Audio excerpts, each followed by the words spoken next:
उत्सव, दुर्गा उत्सव, ओलांडेश्वर मंदिराकडे जाणारा महत्त्वाचा रस्ता आहे. बाकीचं मी तुमच्यासोबत नंतर बोलू, पहिले या मंडळीसोबत बोलू. मामा जय महाराष्ट्र. जय महाराष्ट्र. तुम्ही ऐकलं माझं बोलणं सगळं. आता काय सांगता येईल तुमच्या या रस्त्याबद्दल? माझं एक म्हणणं आलं, कोण्याही पक्षी सत्ता असून मी एक नगरपालिका अध्यक्ष यांनी तातडी माडीपेटून लक्ष घालावं. कारण हा रस्ता इतका खराब झालेला आहे की एखादी पेशंट दाखवण्याची असली लेडीज ते रस्त्यात तिचे बेजार होऊन परसून व्हायची बेजार आहे. त्याकरता अध्यक्ष असो किंवा माजी आमदार असो किंवा चालू आमदार असो किंवा खासदार साहेब असो यांनी लक्ष घालून पहिले या रस्त्याचं पहिले मंजूर करून घ्यावं, काम सुरू करावं. ही आमची सर्व माडीपेट तर्फे विनंती आहे. कारण एक तर काय सांगा, तुम्ही उन्हाळ्यामध्ये साहजिक गोष्ट, नळाचे पाणी येत नाही 8-10 ते 12 दिवस.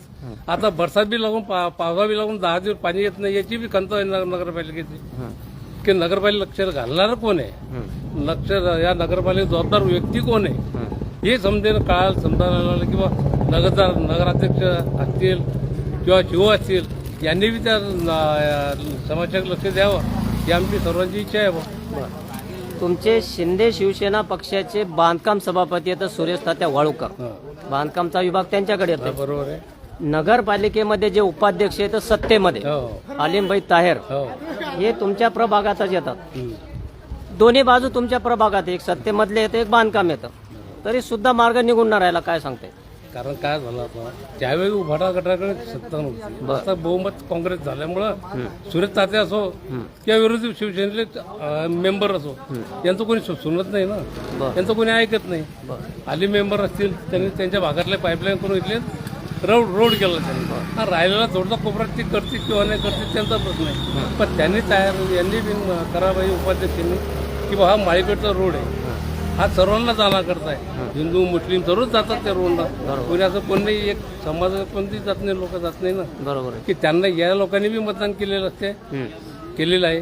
त्यांची बी समस्या जाणून घ्यायला पाहिजे त्यांनी. यात नगरपालिकेने लक्ष जास्त तातडी घालायला पाहिजे, माझं नगराध्यक्ष आणि शिवसाहेबांनी. या राजकारणाच्या श्रेयवाद आणि चढावडीमुळे हे विकास थांबला किंवा रस्ता थांबला असं तुम्हाला वाटायला लागलं? आम्हाला तेच वाटायला लागलं की इकडे शिवसेनेचे नगरसेवक आहे की काँग्रेस सत्ता आहे की उभाटाचे दोन्ही सहमत आहे, त्यामुळे यांचा विकास नाही करायचा.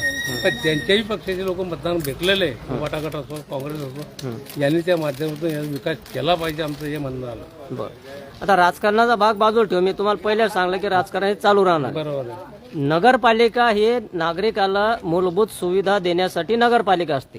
मुख्याधिकारी साहेब असो का बाकी कार्यालय असो, आपल्या खिशातून जो पैसा जाते त्या पैशावरती नगरपालिका त्यांचं पेमेंट होतं. समजा राजकीय भाग बाजूला ठेवा, हे नगरसेवक जाऊ द्या, मुख्याधिकारी साहेब यांचं काम नाही का? या नगरपालिकेचं खरं पाहिलं ना, सरकारी अध्यक्ष जाऊ द्या, पण शिव जबाबदार आहे. शिवसाहेबांनी थोडं लक्ष घातलं याच्यात, पूर्ण याच्यात. कारण तुम्ही विचार करा, तुम्ही आज जर लोक टपऱ्यावर उठवले रोडचे, त्यांना जागा देण्यात आलं, बांधकाम करण्यात आलं, जागेच्या दुकान टाकले. अजून 2 वर्ष झाली दुकानं नाही भेटली लोकांना. लोकांनी कर्ज काढून, कोणा व्याज काढून ते दुकाने पैसे भरून त्यांना ताब्यात का नाही देण्यात आलं? तारीख चालूच आहे. कोणी 8 तारीख, 9 तारीख, कोणी 15 तारीख, आज 17 तारीख आली तरीच भेटायला तयार नाहीये. ठीक आहे.